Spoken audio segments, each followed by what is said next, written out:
Hello friends, શિયાળાની શરૂઆતમાં જ માર્કેટમાં સરસ લીલી મેથીની ભાજી મળવા લાગી છે.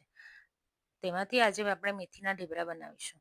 તેના માટે 1 કપ ઝીણો ઘઉંનો લોટ અને 1 કપ બાજરીનો લોટ લીધો છે. તેની અંદર હળદર, ધાણા જીરું, મીઠું અને અજમો, થોડું તેલનું મોણ અને 1 ટેબલસ્પૂન તલ નાખ્યા છે.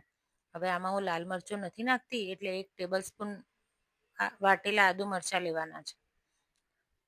થોડા સમારેલા ધાણા અને 1 કપ મેથીના પાનને સમારી અને અંદર નાખ્યા છે. મેં પાન થોડા મોટા સમાર્યા છે. તમે ઝીણી ભાજી પણ સમારી શકો.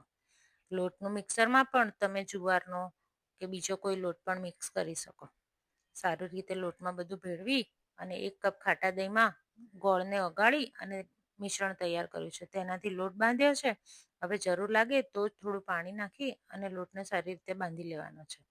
આ લોટને 10 મિનિટ માટે રેસ્ટ આપવાનો છે. બહુ વખત રાખશો તો લોટ ઢીલો થઈ જશે. હવે તેમાંથી ઢેબરા વણી લેવાના છે. ઢેબરાને હંમેશા ધીમા તાપે શેકવાના, કારણ કે બાજરીનો લોટ હોવાથી ઢેબરા શેકાતા થોડીક વાર લાગશે.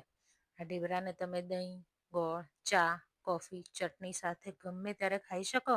ટ્રાવેલિંગમાં પણ ચાલે અને નાસ્તામાં 2-3 દિવસ સુધી પણ સારા રહે છે. તો બધાના ફેવરેટ એવા મેથીના ઢેબરા તૈયાર છે.